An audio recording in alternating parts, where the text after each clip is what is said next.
Dear friends, dear music lovers, welcome back to our channel. Today we continue our online festival Dialoge with the second concert.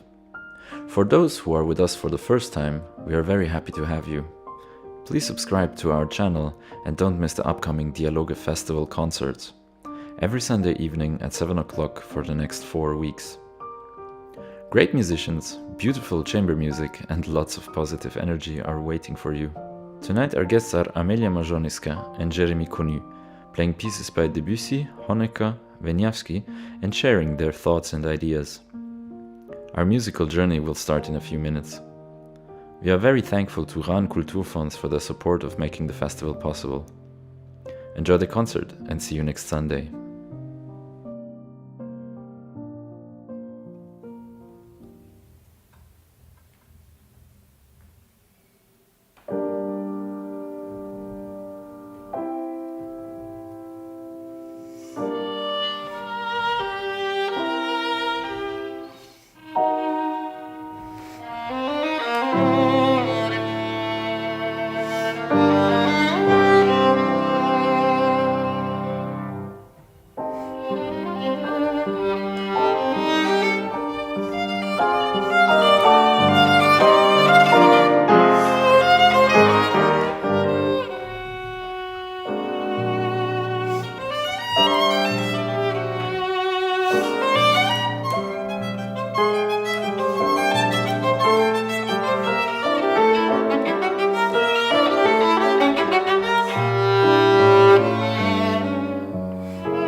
Please describe yourself in a few sentences.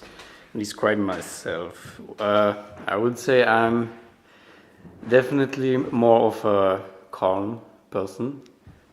Definitely introvert.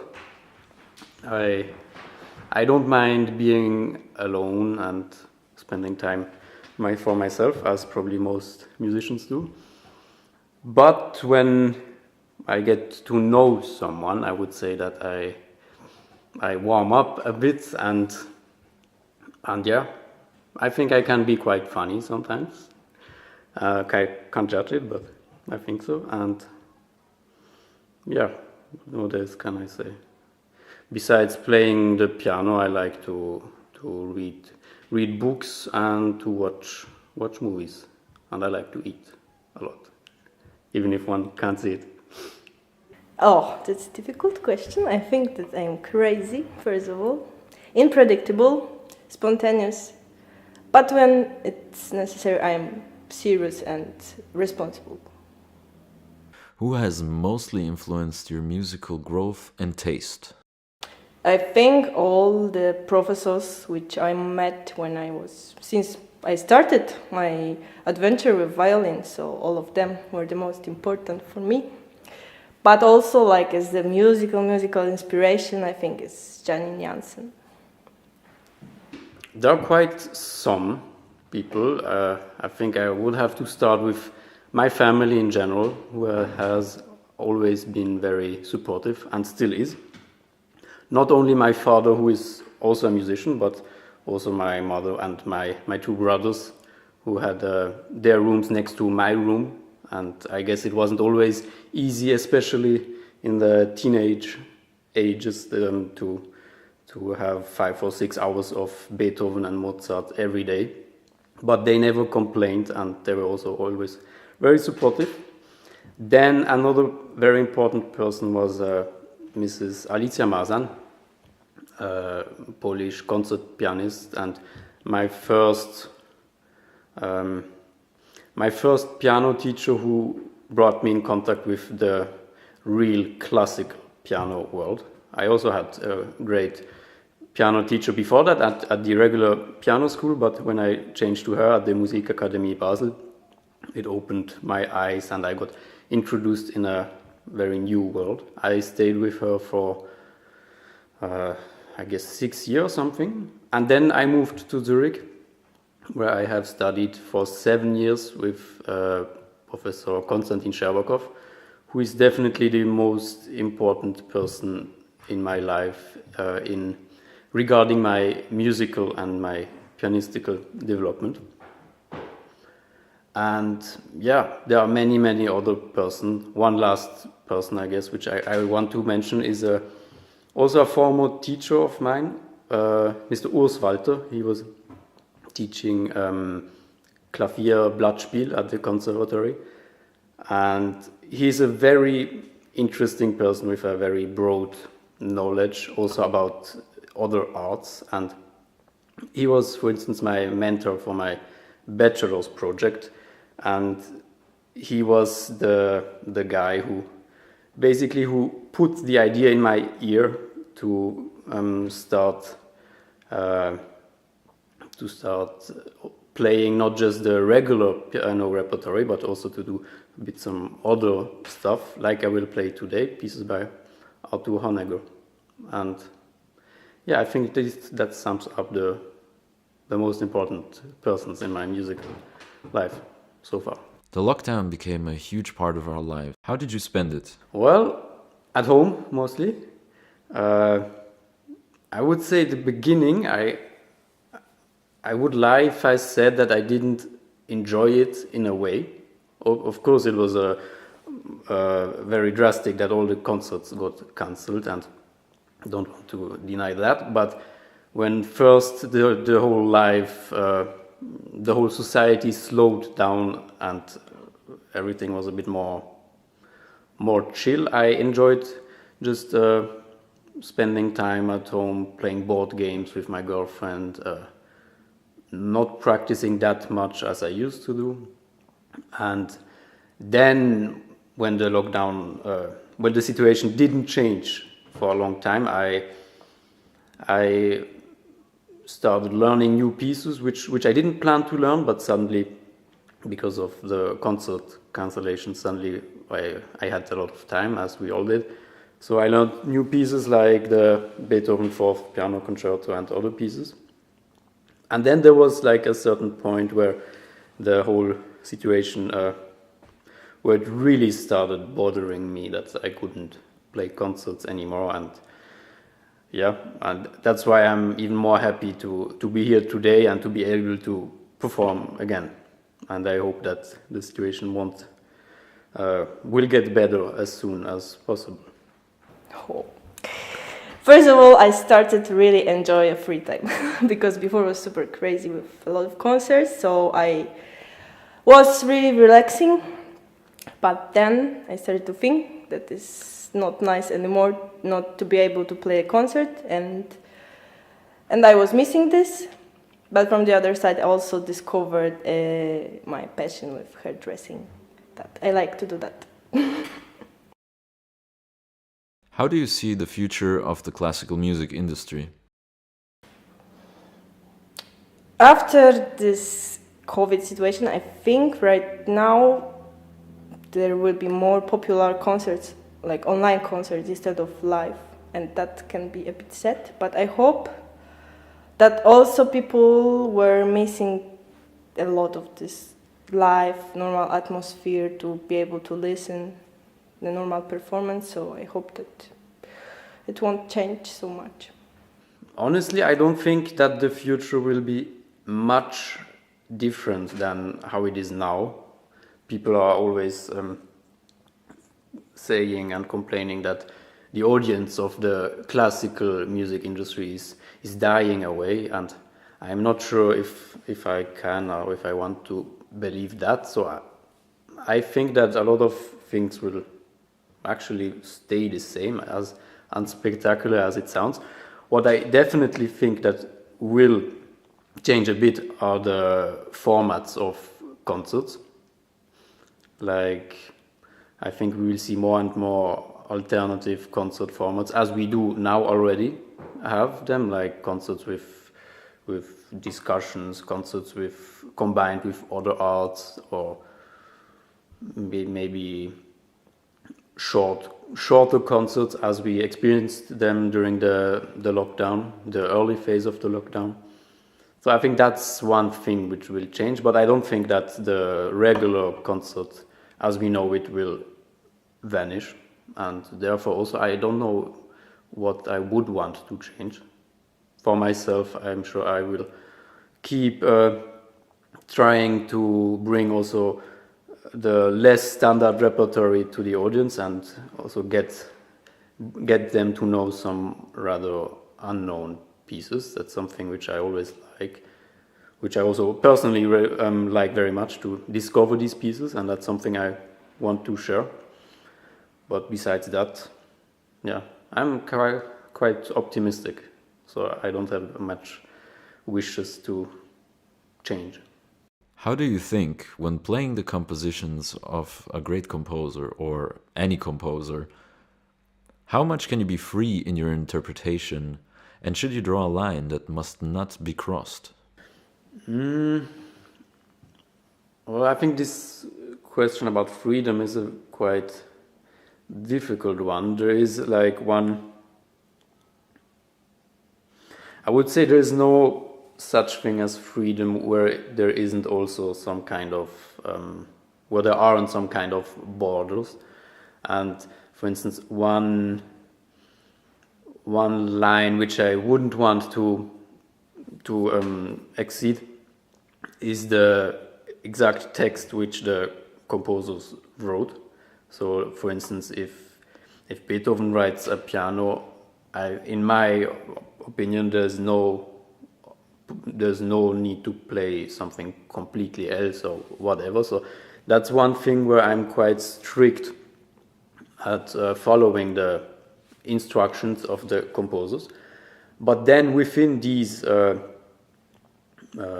limitations, I think that is exactly where the personal interpretation can grow. So, for instance, if there's written a piano, it means piano, but there are like thousands of different ways to play a piano, to feel it, and so in this point, I just try to always go to look into myself, as cheesy as it sounds, and to ask myself, what does it mean to me? What does it say to me? And then to bring it into the performance without exceeding the wishes of the composers. I think that we should respect the composer, all the tips which he giving us, but also we shouldn't close our personalities, and we should more follow what we are feeling and who we are in this music.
Do you prefer to live in a city apartment or a country house? City apartment. Country house.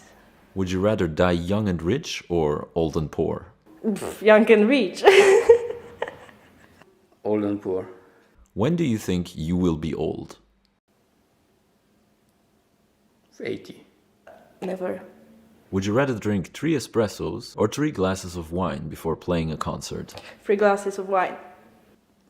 Technically 3 espresso, but since I don't drink coffee, I think I have to go with the wine. Would you prefer to do yoga or to watch TV? Yoga. Watching TV. 3 things you do every morning. Brush my teeth. Dress up and, well, wake up first. Lying down in bed, lying down in bed, and lying down in bed. What is your very first childhood memory regarding your instrument? After my grandma's funeral, I was playing piano when I was 2 years old. The funeral march. Your favorite drink? Red wine. Wine. Your least favorite food? Colombian food, let's say. Vegetable. What would you say now to your 10 years younger self? Stop partying so much. Keep working.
Thank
you.